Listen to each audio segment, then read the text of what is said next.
अप्रैल 1919 में जब हिंदुस्तान भर में रोल्ट एक्ट के ख़िलाफ़ मुजाहरे हो रहे थे तो जलियांवाला बाग में जनरल डायर ने सरेआम गोली चलाकर सैकड़ों हिंदुस्तानियों को मौत के घाट उतार दिया। इस एक वाक़े ने हिंदुस्तान में अंग्रेज़ सरकार की बुनियादें हिलाकर रख दीं। बरतानवी इस्तेमार को अपना रवैया बदलना पड़ा और तक़सीम हिंद तक दोबारा कोई ऐसा बड़ा सानहा रूनुमा नहीं हुआ जिसमें बहिमाना तरीके से बराह रास्त अवाम पर गोली चला दी गई हो। लेकिन कश्मीर वो बदनसीब धरती है जहाँ ऐसे अनगिनत वाक़यात और सानहात हो चुके हैं जिनमें सरेआम गोलियां चलाकर हज़ारों बेगुनाहों को खून में नहला दिया गया। सिर्फ जनवरी के महीने की तारीख खंगालें तो गाँव कदल, सोपुर, मगरमल बाग, हिंदवाड़ा और बरसरला जैसे मुजालिम की फहरिस्त सामने आती है। अगरचे इस फहरिस्त का हर बाब की हर लकीर खून के धब्बों का खौफनाक मंजरनामा पेश करती है, ताहम गाँव कदल का कत्ल आम इस खूंचका दास्तान का बाब अव्वल है। गाँव कदल श्रीनगर का एक नवाही गाँव है जहाँ के लोग आज़ादी का ख्वाब देखते हैं। इनके तख़य्युल में सुबह आज़ादी का एक हसीन तस्वर बसता है जिसे कुचलने के लिए 21 जनवरी 1990 को भारतीय फ़ौज ने सरेआम पुरअमन मुजाहिरीन पर गोलियों की बौछार कर दी। इस कत्लेआम में ज़िंदा बच जाने वाले इक्का दुक्का किरदारों की दास्तानें नहायत दर्दनाक हैं। भारतीय फ़ौजी ज़मीन पर गिरे हुए ज़ख्मियों को भूनते रहे।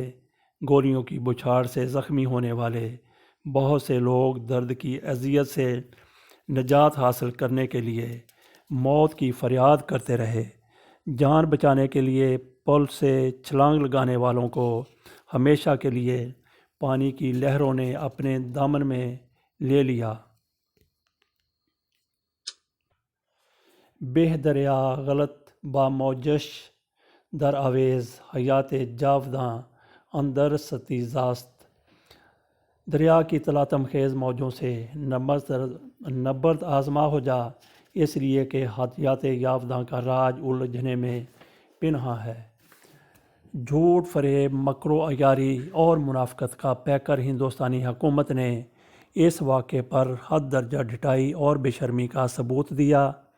सरकारी आदाद शुमार के मुताबिक महज 28 अफराद इस कत्लेआम में जाँ बहक हुए, हालांकि हक़ाइक़ इसके बिल्कुल बरक्स हैं। मुख्तलिफ़ आज़ाद ज़राए के मुताबिक इस सहाना के शोहदा की तादाद 50 से 287 है, लेकिन हिंदुस्तान की रवायती मक्कारी है कि वो हमेशा झूठ बोलकर दुनिया की नज़रों में धूल झोंकने की कोशिश करता है। गाँव कदल का कत्लेआम अहले कश्मीर के लिए एक अहद खून आशाम की तमहीद था जिसकी तह में छापे, गिरफ्तारियाँ, जबरी गुमशुदगियाँ, वहशियाना तशद्दुद और ख़वातीन की असमत दरी के अनगिनत शैतानी मंसूबे मुज़मिर थे। इन मंसूबों पर आज़ादाना अमल दरामद के लिए हिंदुस्तानी फ़ौज ने कश्मीर की कठपुतली हुकूमतों के ज़रिए हर तरह के गैर मुल्की मीडिया और सहाफ़ियों पर मुकम्मल पाबंदी आयद कर दी।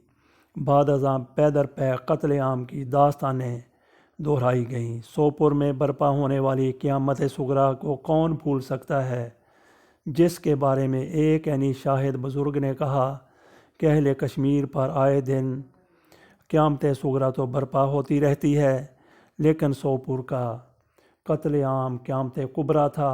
हिंदुस्तानी फ़ौज ने नहत्ते कश्मीरियों के कत्लेआम का ये कारनामा भी जनवरी के महीने में ही अंजाम दिया।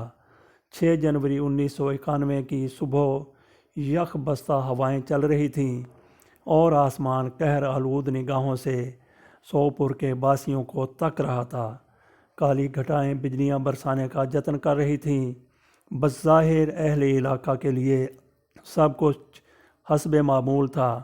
तजारत पेशा, पराई बेगार करने वाले और मुसाफिर हजरात अपनी अपनी मंजिलों को रवां दवां थे। ऐनी शाहिदीन के मुताबिक पहले एक ज़ोरदार धमाके की आवाज़ सुनाई दी اور پھر فائرنگ ہونے لگی۔ دفعتاً فائرنگ کی متواتر آوازوں کے بیچوں بیچ بچوں، عورتوں اور بوڑھوں کی چیخ و پکار سنائی دینے لگی۔ آگ کے شعلے بلند ہو کر آسمان سے باتیں کرنے لگے اور دھوئیں کے غول فضائے بست پر محیط ہو گئے۔ ہندوستان کی نیم فوجی تنظیم بارڈر سیکورٹی فورس BSF کی ایک بٹالین شہر کے مرکز میں خون کی ہولی کھیل رہی تھی۔ آرام پورہ، شالا پورہ، کرالا ٹینگ، مسلم پیر اور شاہ آباد کے علاقے جہنم کی ہولناکیوں کا نقشہ پیش کر رہے تھے۔ مسلسل کئی گھنٹوں تک زندہ انسانوں پر نشانے بازی کی مشق کی جاتی رہی۔ سوپور میں لگی اس آگ کو 100 کے قریب افراد کا بہتا ہوا خون بھی بجھانے میں ناکام رہا۔ بے شمار گھروں، قیمتی دکانوں، نجی دفاتر اور گرلز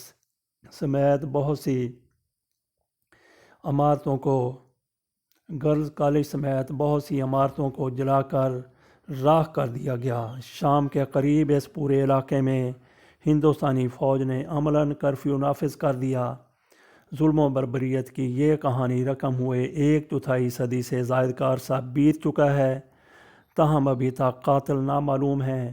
شہداء کے وارثین اور لواحقین آج بھی انصاف کے طلبگار ہیں۔ اقوام متحدہ سمیت دیگر عالمی تنظیمیں دنیا کی سب سے بڑی جمہوریت کی طرف سے کی جانے والی اس دہشت گردی پر چپ سادھے بیٹھی ہے۔